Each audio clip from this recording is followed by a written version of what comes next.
Dans un quartier populaire d'Abidjan, deux jeunes garçons grandissaient ensemble comme des frères. Ils s'appelaient Kader et Samuel.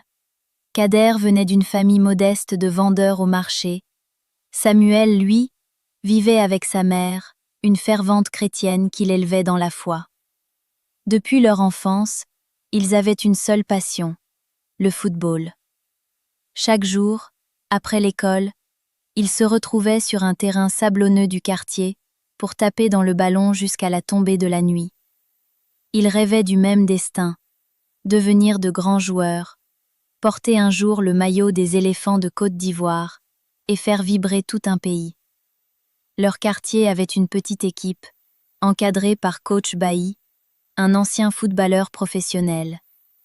Bailly avait eu du talent, beaucoup même, mais ses parents n'avaient pas eu les moyens de financer sa carrière. Depuis, il s'était juré de former la nouvelle génération.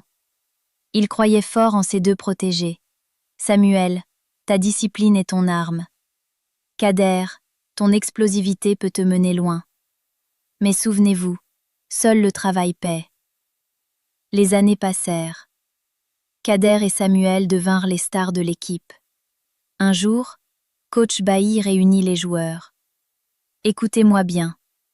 Des recruteurs viendront d'Europe pour chercher des pépites dans nos quartiers.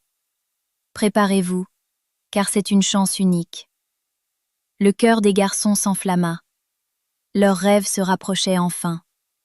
Mais dans l'ombre, une différence se creusait entre eux. Samuel passait ses soirées à l'église, confiant son avenir à Dieu. Kader, lui, commença à fréquenter un marabout.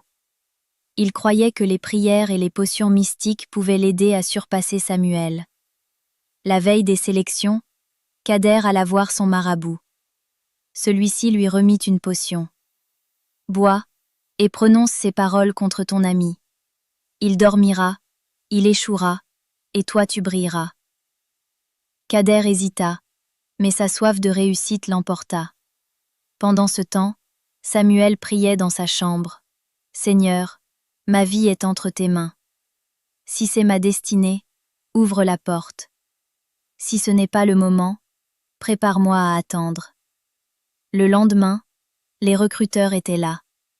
Une équipe allemande. Les tribunes improvisées étaient pleines. Tout le quartier retenait son souffle. Kader était déjà sur le terrain, échauffé, sûr de lui. Samuel, lui, ne se réveilla pas à l'heure. Son téléphone sonnait, mais il n'entendait rien.